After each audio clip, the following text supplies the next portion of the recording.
Good morning, everyone. Hope you had a nice weekend. We got a special guest, Vince Kapadia, coming pretty soon here from our community in just a few minutes. He is going to give us a macro overview and look at the charts. We had an eventful Friday and an eventful weekend. Friday, we hit that 200-week moving average on the SPY. It looked like we closed below it. So we're going to talk a lot about that, especially with Vince. I want to bring that up, but uh, looks like we're bound. Look now, retrospectively, it looks like we didn't go below it. I don't know. It looked like we did go below it Friday, but now you can see it's bouncing off there. So I've been talking for a while about, are we going to get a bounce off that 200 week? And if we go below it, is it the start of a new bear market? So, little maybe fake me out a little bit with that drop below on Friday. Possibly get a bear market rally first before we break below it, but we'll consider that in a few minutes. First, some big stories to cover. Tesla, you can see, is down 4% yesterday. They had delivery news that was below expectations. We put the numbers in that VIP trading room this morning of the actual numbers and how much they missed by, so you can take a look at that. I'm sure maybe Vince will look at that chart. CS, there's some Lehman type fears about what could be happening with Credit Suisse. You can see the stock's been undergoing heavy sell off here in the last week, and bad chart over the last 5 years, but that's why you're seeing the gap down this morning. I reviewed the news. I put an article in the VIP trading room. Seems a little bit premature. I don't think anything is imminent. Any sort of collapse is imminent, but I do believe there's possibility something can break because of what we're seeing in bonds here. We can look at that with TLT. I mean, this is an epic crash, not supposed to happen like this. 60-40 portfolios are getting killed, and that can cause something to break. So I'm waiting for that possibility here in the next few months.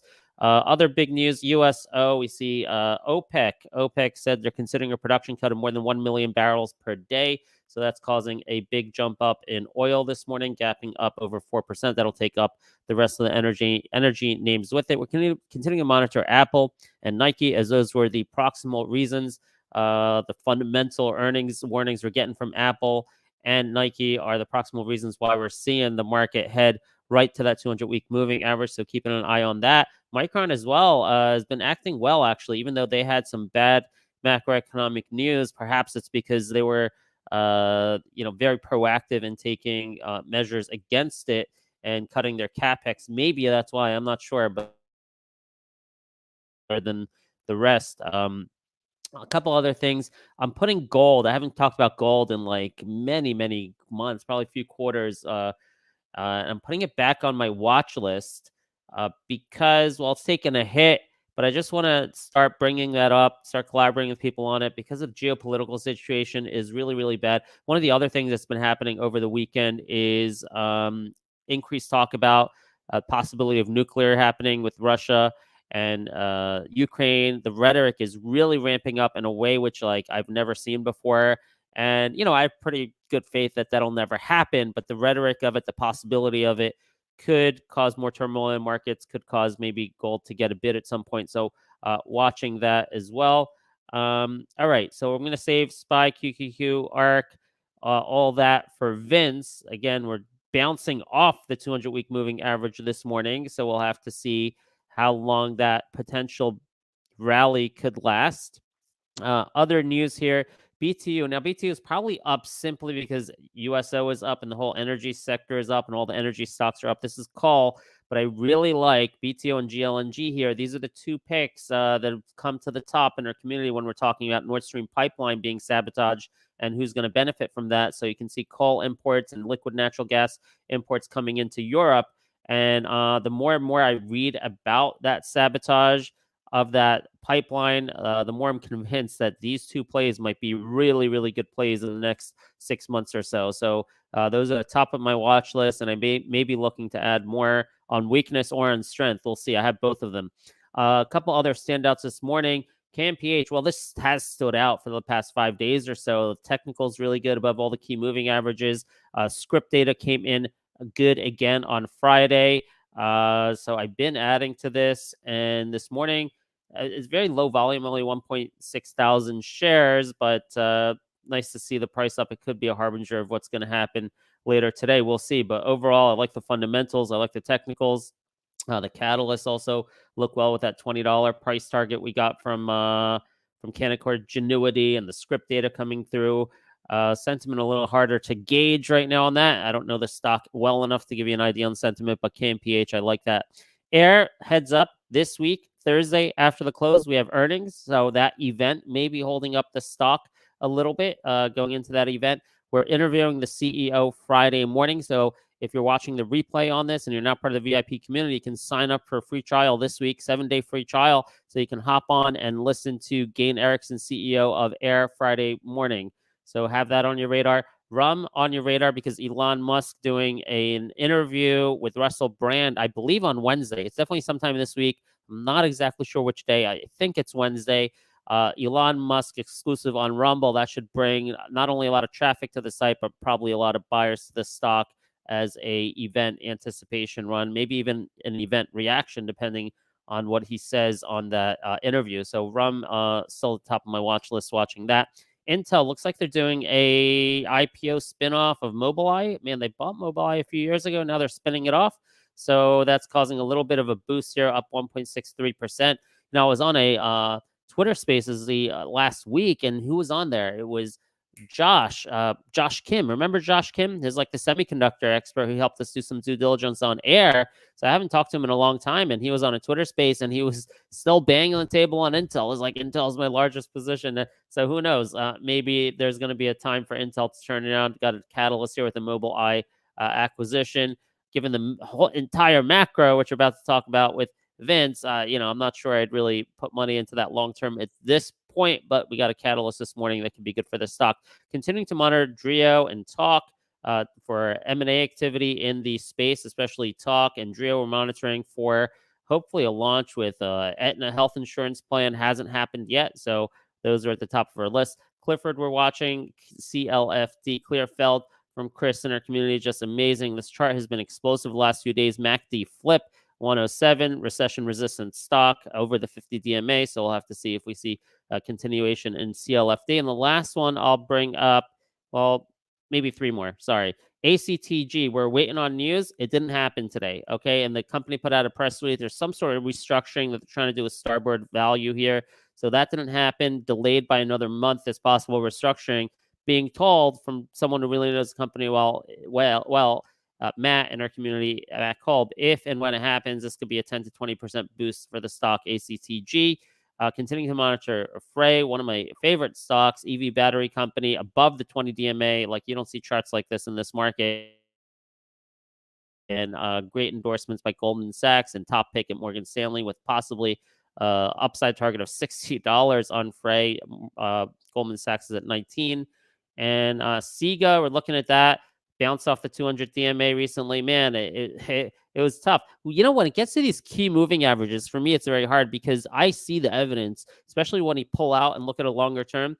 I see the evidence that these big moving averages, especially on the weekly, even on the daily, they work really, really, really well. And they work so well that sometimes I take it too literal. What you get to that day, you get to that moment where we saw it with SIGA. I got faked out a little bit as it went below the 200 DMA for like half a day. And I'm like, oh my gosh, because the thing is, when you're at these critical support levels, they represent two things, not only critical support, but they also represent, if you break it, the possibility that you flush down really hard, right? That you're breaking that critical support. So it's either a great opportunity to get a bounce or it's a scary opportunity where you break it, you flush down.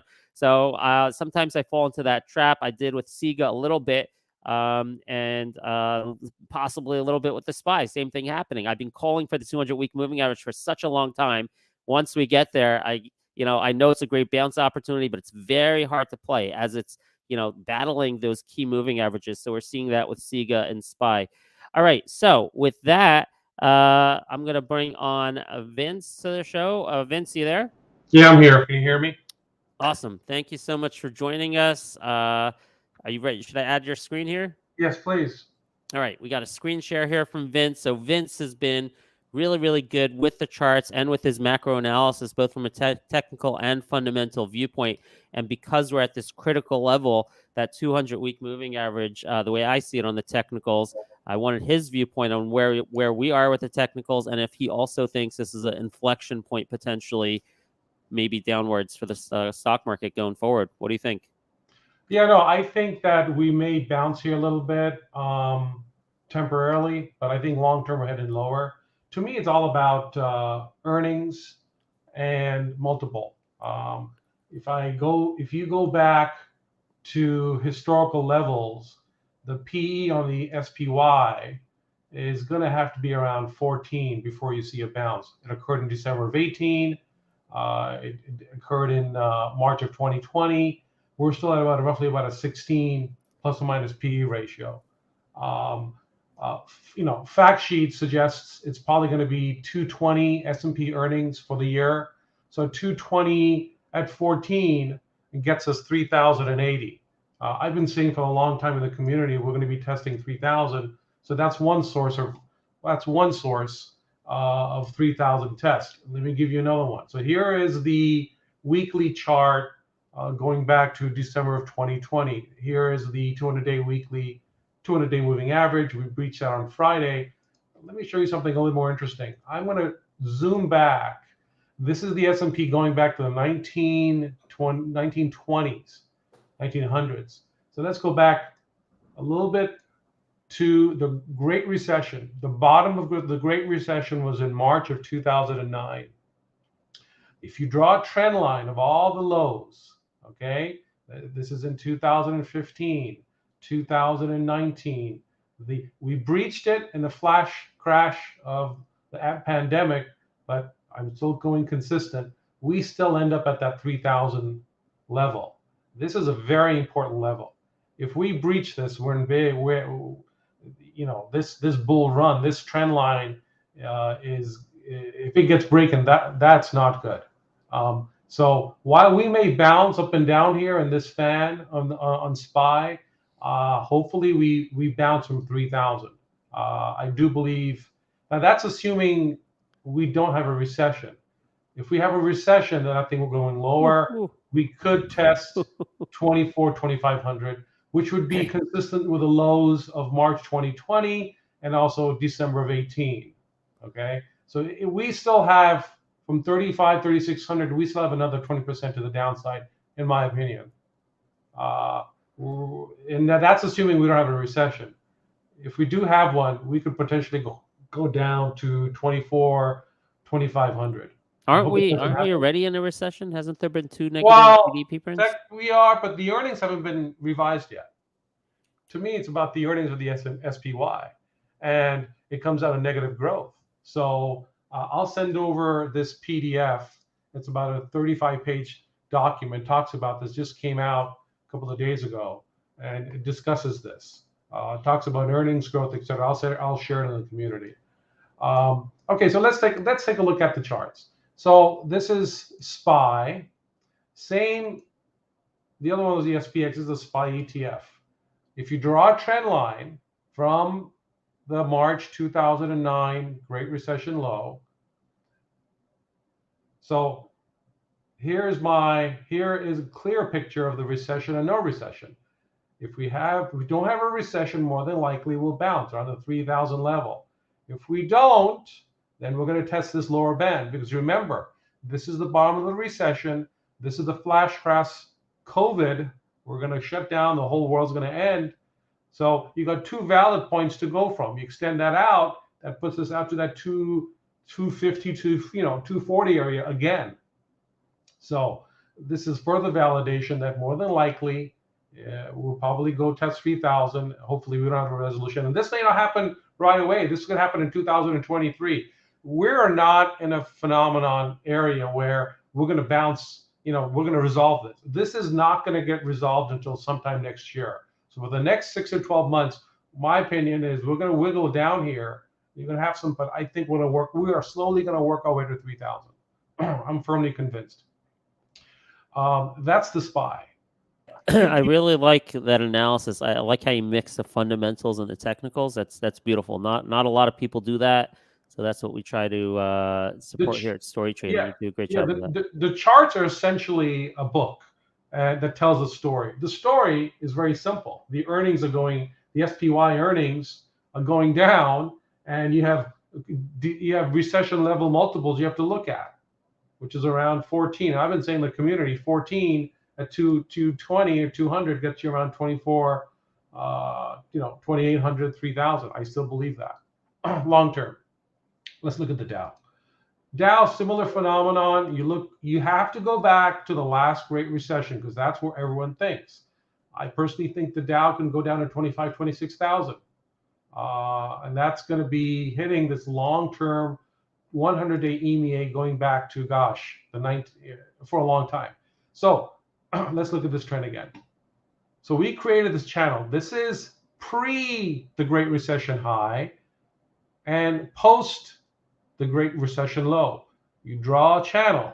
We are still in the upper band of this channel, okay? When the December 18 meltdown occurred because of the market having upset about the interest rates when Trump first came in, we dipped below. Flash crash, March 2020 COVID, we're here. So are we going to come back down? More than likely. There's nothing fundamentally in the earnings picture or the inflation news or what the Fed is saying that's going to convince me that we're going to be bouncing off 28,200. I personally, again, we could bounce up and down, but this upper trend line has not been breached yet. And until that does, we're going lower. So 25,000 on the Dow. That's my estimation. QQQs. Again, let's go back to the Great Recession, which is right. Actually, this is the monthly. Let's go to the weekly. So on this one, on the QQQs, I only went back to 15 and 18. I could not find any trend because money supply goes up, techs go up. So the curvature is very difficult to analyze. But based on this, based on the 15 bottom, 18, COVID crash, QQQs could go all the way down to 220. They could. Are they going to go? I don't know. It's heavy. The index is heavily weighted on Apple. In January of 2020, on the community, I posted, well, similar. This was in January. I said similar pullback on Apple gets you 125, going back to 2018. Well, let's look at Apple. I actually now believe we're going lower. It depends. Again, it depends on earnings. Let's go back to the 2018 trend line, upper bands. All right. So this upper band was breached in July of 2020 after COVID, and then they had the stock split and they ran up. It's been in this upper band for quite a time. Now it's breached it. My initial was going to be 125. I think that this is going to now go test 100, unfortunately, and it's my largest position in my retirement. But I believe that it's going to happen now. This does not look good. Again, it depends on earnings. It depends on the multiple. It depends on a lot of factors. But worst case, I probably will not start buying Apple until it comes into this 100 area. I think this 124, 125 is going to get taken out. Unless the Fed comes out and pivots and we have inflation data that says we're retreating and then we get a bounce, then obviously all bets are off. But in the current momentum of things, the way the market is going, with QT and the Fed is not willing to pivot, earnings are going to get hit, and this is going to be a multi-quarter phenomenon. And we may come see in 2023, Apple may end up at 100.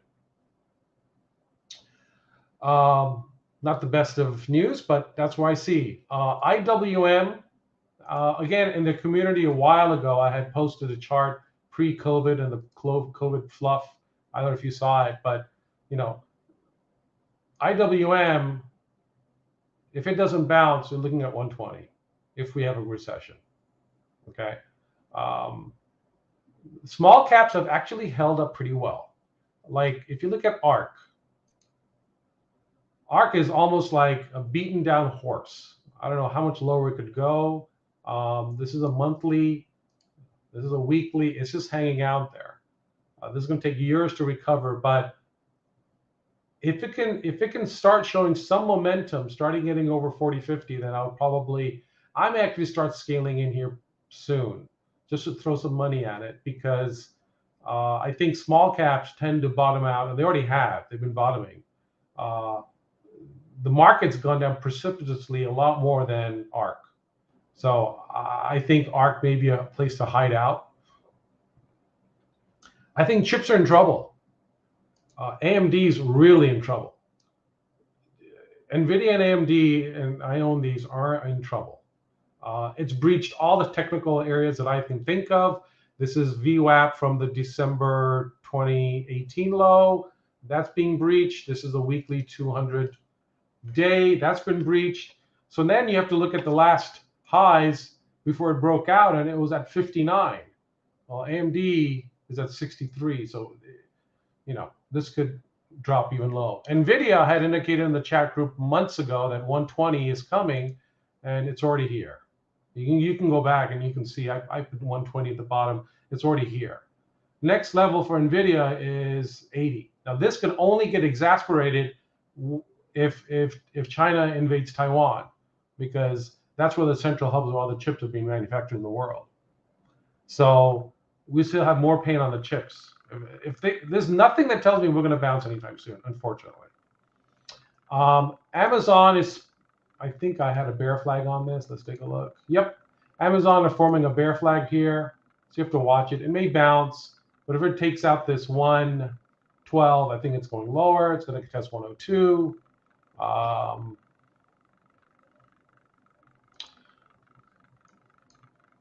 SQQ is about to make a new high. Now this may pull back because of today's bounce, but I don't look at this morning's bounce as something long-term. It's more of a technical reaction to what happened Friday. So I personally think it was probably going to come back down, but I do believe 50, 60, 61, 62 is going to be tested. This is the chips, SMH. They're in trouble. Okay. Instead of playing NVIDIA or AMD, you can try SMH and look at the 150s, because it's breached all the VWAPs and the trend lines and moving averages that I have. The only thing left is a channel. That's 160. Tesla's in trouble. Unfortunately, in my mind, it's forming a head and shoulders pattern. Shoulder, head. Here comes the next shoulder. You have some 250 is going to get taken out. That I can tell you. It's bouncing today, but long term, it's just, we'll see. It cannot go over 227, 220. Otherwise, that's a problem, because the next level support's below 200. So let me pause you there for a second, because I've had similar thoughts as you with ARK. Also thinking of putting money there soon. But I saw Tesla this morning, right, with the missing the deliveries and down 4%. It was down 5-6% earlier. That's a big part of ARK. Correct. So if Tesla gets destroyed, I mean, I don't know, is ARK really the time for ARK yet? We'll see. A daily chart, VWAP going down to, I think this is December 18 low on Tesla is 253. But because Tesla has gone up so much over the last few years, none of the trend lines, almost none of the moving averages make sense. When you have an instrument that's gone up this crazy, these moving averages are hard to read. So I tend to look at short-term trend lines. And if you look at this, if it does break 227, Tesla has a high multiple. In a recessionary environment where earnings are going down, things are getting tighter, they're going to go after the high multiple stocks, and Tesla's a high multiple stock. Yep. So that's just nature of the market. So if there's if we don't bounce and we break below, let's say, well, we're already at 255. Oh yeah, if it gets now, it's getting below the 240s, then they're going to go attack 220, 226. It just doesn't look good. Snow had great earnings, but it's also forming some, a bear flag if it doesn't bounce. It's up a little today, but you're going to have to watch this 160 level. It's at 172 right now in pre-market, but just watch this, because it looks like it's going up, but they had great earnings. I actually traded this, but they had a big gap up. But to me, this is a bear flag, because the overall trend of the market's down right now. So again, we are very oversold on a technical level in the market right now. So good chance we are going to bounce. But I'm very hesitant to go long. I don't have too many long positions in my active account. I've been basically trading almost day trading with FNGD as a hedge. I entered this on Friday around 16 change. I exited most of my positions around 64. I'm very quick trigger in the current environment because of the volatility. What concerns me is the bigger picture is the 10-year. This is a trend. Yeah. This is a trend line going back to 2000 of the 10-year. We've breached that. Now we're also very overbought. So hopefully we pull back and that'll help the market. That's the only saving grace I can see here. But again, it comes down to inflation and the Fed. We cannot fight that. VIX, we're still in the supplemental channel, and I had said in the community, I see 50, and then I'll probably start adding substantial money. Right now, I'm still pretty liquid. I will wait for this 40-50 area before I go in, and it's been, VIX has been acting very weird. I personally think, given what's happened in the market, we should have been in the 40s, but we're not. So keep an eye on VIX. And with 4 minutes left, that's all I really have. Any charts for me to look at? Well, if you are familiar with Intel or gold, I'd love to. Well, I actually added Intel, and the reason I added Intel is not because of it's a great company. Intel, last I checked, is going to give me a 5.6% yield, and its PE ratio is 5.52. So I've been adding in my dividend portfolio a couple of stocks. Dow Chemical, which is trading at a 4.92 multiple and a 6.37 yield. Okay. I didn't realize Intel's PE is that low. Wow. Yeah. Well, it's gonna go lower. Well, because of the earnings. But right. To me, if I can find a beaten down stock, which if I'm buying this here and I'm getting 2,000 pricing, I'll take it. Even 2018, and I'm getting a 5.6% yield, I'll take it. So I have been adding Intel. I think cool. It's a steal. And to me, historically, Ben, when you pull up a monthly chart and you see an RSI like this, it's probably bottomed. Probably. I'm not saying it's the bottom, but it's bottom. The last time it's hit here was in 2009. If you look at most monthly stocks, it's never. This is a bottom here, but that's kind of beating its heart. It's a wrong indicator. I don't see too many monthlies, but typically when I see an RSI that low, I tend to buy. And this is really, I don't know who you said he bought an Intel, but I like it because of the yield. I'm getting 5.67% yield in this market. I'll take it. So there's a couple of stocks, and I'll share. I think I shared my yield portfolio to the community, but I'm looking at a bunch right now. I'm looking at Dow. I'm staying away from banks, and the reason I'm staying away from banks is so let's talk about the community. Let's talk about the savings. So this is the savings rate. We're at 3.5%. I mean, that's as of July. I think it was August. I think we're in October. I think it's gonna be even low. Okay, and the University of Michigan, it's really bad. I think it's all-time low going back to the 1980s. So from a macroeconomic standpoint, we have some fundamental problems, a lot of problems. Having said that, here are the credit conditions. Pretty bleak.